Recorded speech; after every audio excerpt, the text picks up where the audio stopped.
Trixie, nagka-theater ka rin? Yeah, Wow. Vince was my teacher in musical theater last way back 2007, and Albert was my classmate in Adler. Ay! Internal. So yeah, my question first is for those who hadn't done theater before. Or, I just wonder, what's your like favorite musical or play or what? Yeah, favorite theater production. So it's either a musical or play. Sino masagot, Trix? Yung mga Yeah, Non-theater. anyone who's nag-theater na? Non-theater. Okay. yung hindi pa Ay, yung hindi pa nag-theater. Yes. Okay. Like sila no. Gabby can start? Okay, my favorite musicals na napanood namin here in the Philippines, kasi back in Italy, nanood ako ng Notre Dame de Paris. Wow! Tapos, wow! Romeo and Juliet, which is Romeo and Juliet. Tapos dito sa Philippines, thanks to Direct Vince, nanood kami ng Hibala. Isang musical. So doon, I have to admit na it opened our eyes. I think na kasi noon iniisip namin, theater, magagawa ba namin yan? Ano ba yung interesting parts of theater? Pero being here with that challenge, yes, we're into that. Yeah. Wow. Si Sky, ikaw, what's your favorite musical? Actually, napanood ko yung Care Divas din ni Sir Vince before. But I think the most recent one na napanood ko, nung pumunta dito, The Lion King. Hindi talaga po ako kumakanta. Excited po, pero kinakabahan. Dahil baka po umalis po kayo pag narinig niyo na po kami o ako kumanta. But we're really working hard to show you, to give you a great show since it's a musical, so dapat maganda po yung... Wala pa pala. Pero yun, excited. Sino pa ba? Gian. Your favorite musical na napanood mo na? Or straight away, any theater production. Yeah. In any format, like experimental, like French. I mean, the first taste we've kami, yung the non-theater artists here. The first taste of theater na we got, I mean, some of us was inside Camp Starent actually. It was one of our jobs for the week, and it was led by Miss Ces Quesada. And she taught us the basics of theater, 101, everything. We actually came up with a little play. And then when we got out, yun na parang Sir Rames and sila Mama Bear mentioned to us that they might have, they wanted the discipline of theater in us. So they, what do you call this? They decided to, they decided to start workshop for us for theater. And then we met Sir Direct Vince. And then Sir Rames brought us to watch Beautiful by Carole King. And that was the first time I've ever watched a musical. And I was just amazed. Like my eyes opened wide to the world of theater. And then during our workshops with Direct Vince, he made us watch Himala. And just with how they tackled Himala, it was theater. I found musicals and theater just amazing. And parang yun, that's basically that's my knowledge of theater. And walking into this, I'm really excited and really nervous at the same time. But yeah, we're gonna give our best shot. Okay, Missy. For me naman po, I could say na dalawa po yung favorite musicals ko. Yung first is The Sound of Music, cause it's like the first one I've ever seen. It's about love, family, and I could say it was my favorite because it was the one that really opened my eyes with theater. Now, wow, it's possible to have acting, dancing, and singing in one go. Alam niyo po yun. And then, it made me love theater more nung napanood ko po yung Himala ni Sir Vincent. Because I'm used to like seeing musicals na on stage lang, na nanonood andyan yung audience on stage.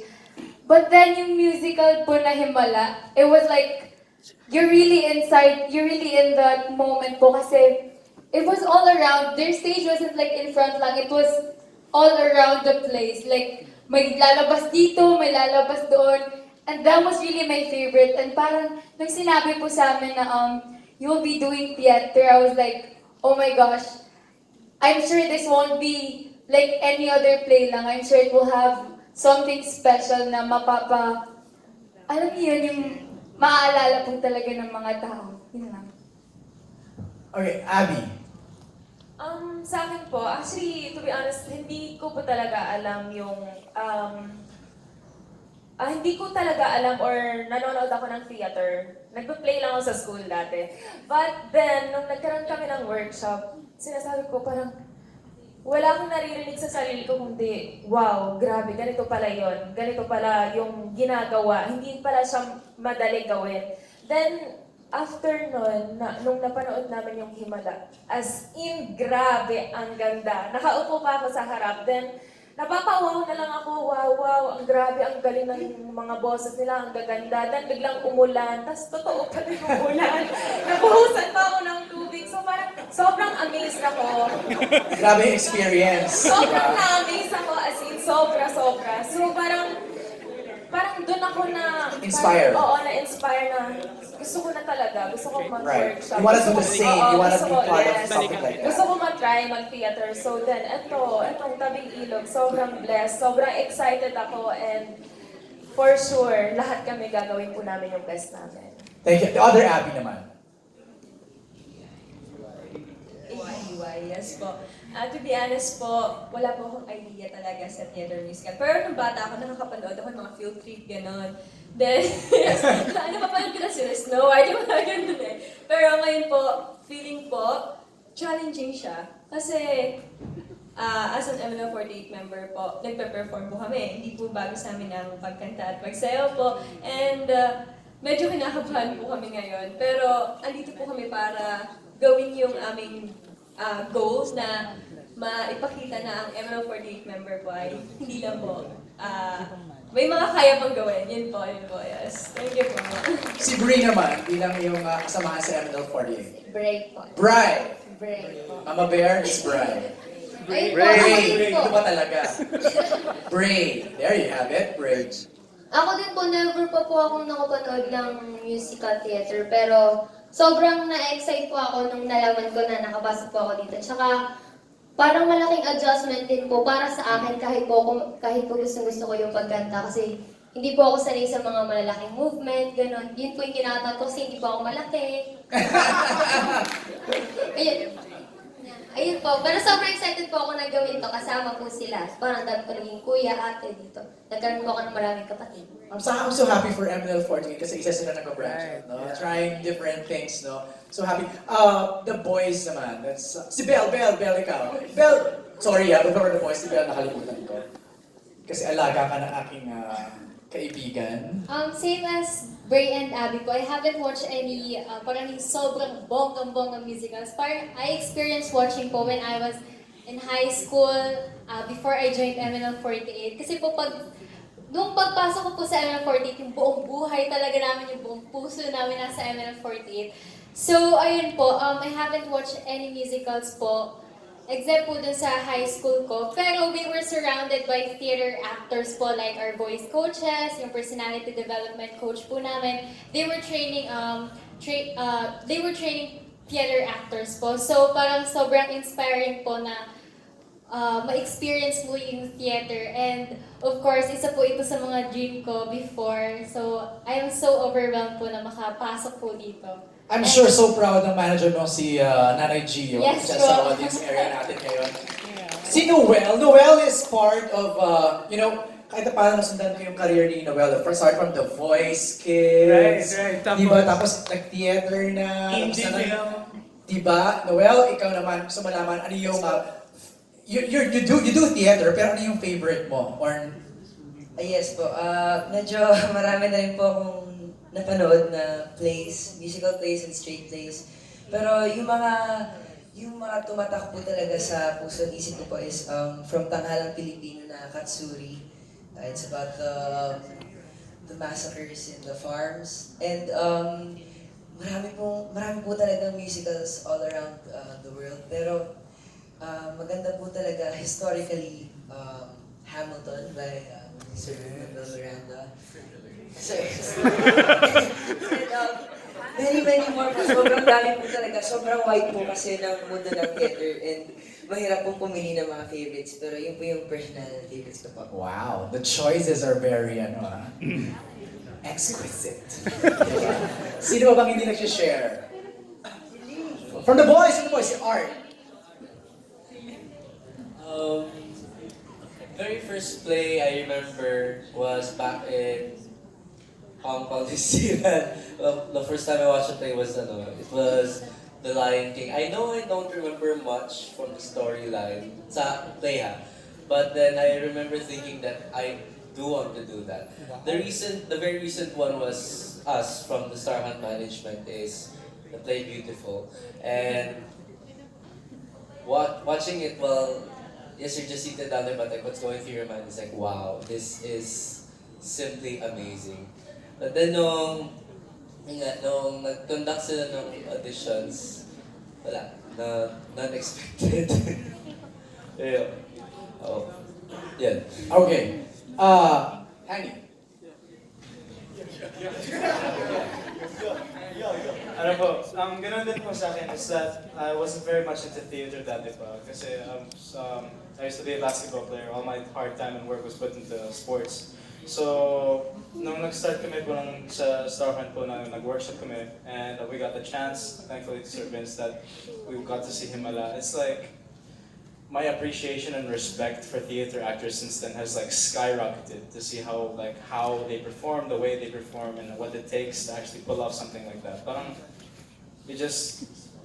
I built a newfound respect for theater actors and for just theater in general. Which is why whenever we're at rehearsals or like whenever we're doing something important, it's like I really try my best to follow in the steps of like my co-theater actors here, and then yeah, it's just honoring. I'm very blessed to be in the position I am right now, to learn from all these people.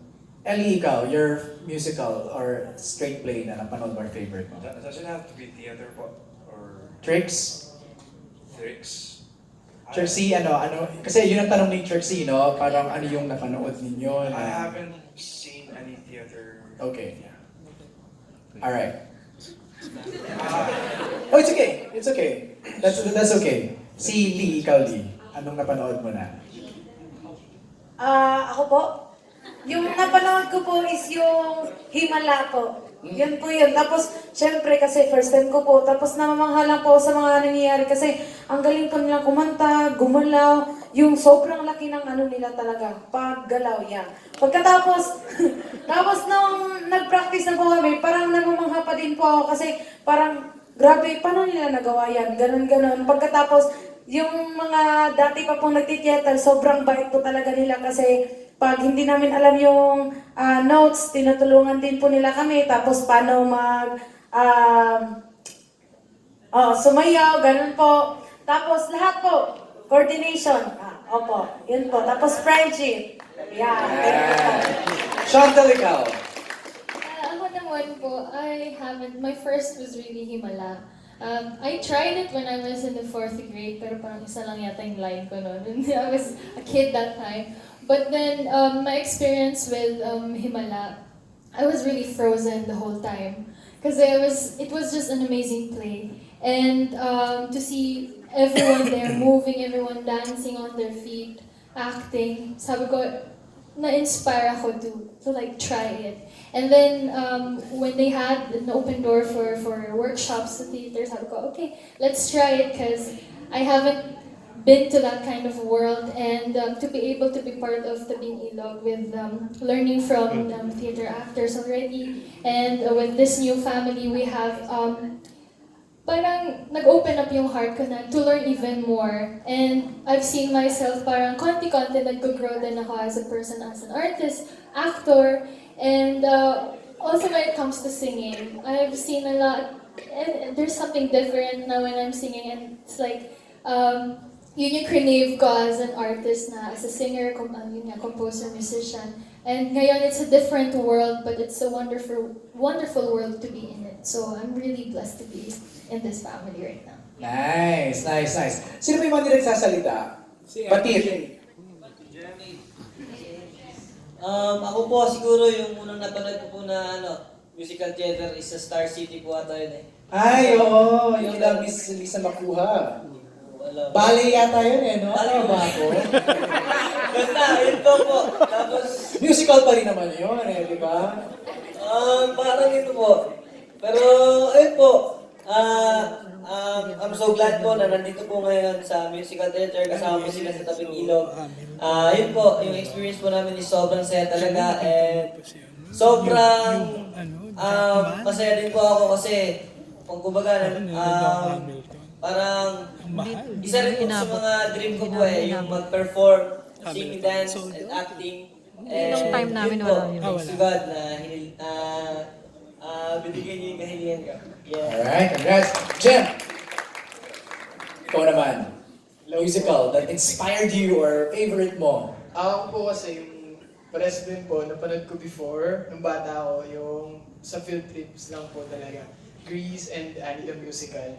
Tapos parang ganito rin yung setup ever since. Parang sa sinihan ko sila napapanood actually. Tapos invites po nung mga sa private schools po, di ba? May pupunta, gusto nyo manood ng Grease or Annie the Musical. So yun po yung napapanood. Madalas back-to-back pa eh. Yung mga ganun po. Yung small production na ganun. Tapos yung first po na napanood ko na kumbaga pinaka-play talaga is yung kay Sir Vince po, yung Himala. And super na-amaze po ako kasi at tawag dito, yun po yung first. Yun. Tapos, familiar din po ako dun sa movie since actually yun po, mas fan ako ng theater, gusto ko siyang gawin ever since. Pero nakikita ko kasi siya dun sa, na-inspire akong gawin yun kasi dun sa mga pinapanood kong movies na may parang ganong atake, like babae sa septic tank, ganun. Yung part na, si Direct Vince din ata yung gumawa nun, yung musical part niya, favorite scene ko talaga yon. Yung iba-ibang emotion ng music doon, yung iba-iba. Yung sabaw, sabaw. Yun. Tapos, nabanggit rin ni Mr. X yung friends na, na-recall ko na parang, nag-titip pala sila ng may audience talaga. Yung friends, so parang ibang atake ng theater. Super, super, super, super fan ako ng friends talaga. Tapos yun din, napanood ko rin siguro yung sa Pampanga lang, yung kay Sir Andy Alves, yung artist ng Tarita, yung parang group niya doon.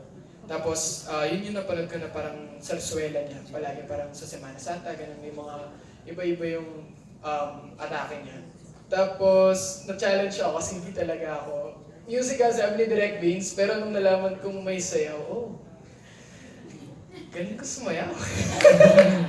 Yun po. Pero sabi ko gano'n, ito yung challenge sa akin talaga, yung sa pagsayaw and yung paano ko babaliin yung pagiging pop singer ko. Parang gano'n po. Okay. And lastly, si MJ? Actually,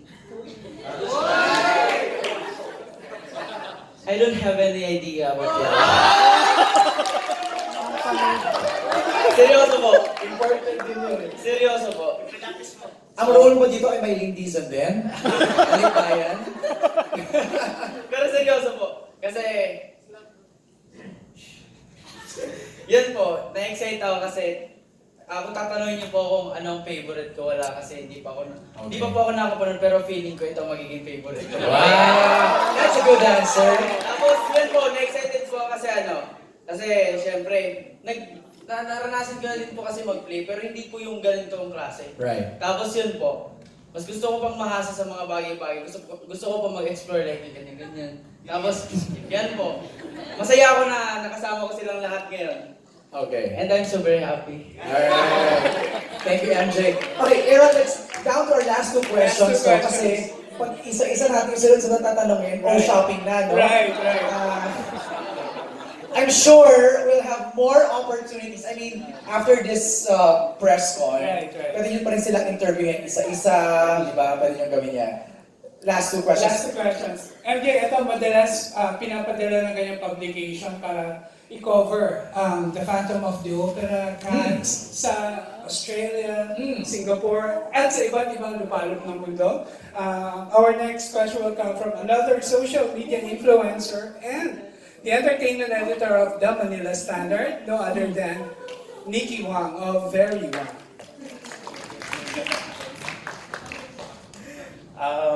First of all, congratulations to the entire cast and the creative.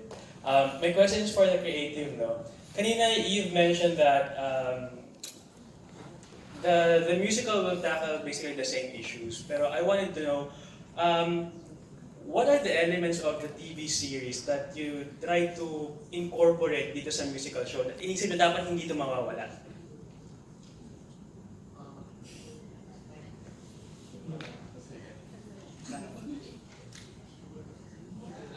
Well, for what? Well, of course, diba, we preserve the characters. The essence of these characters, I'd like to say, diba, is quite preserved.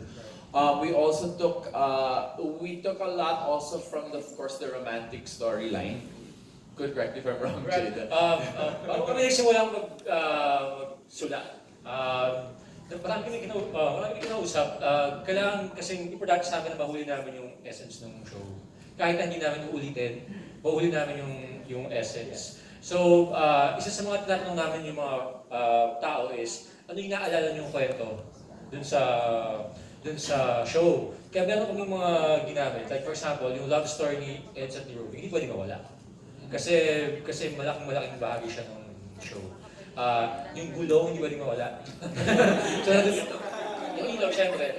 Mga ganung bagay. Tapos, others, we are free to modify, explore. Kasi kailangan lumabagay siya sa panahon ngayon.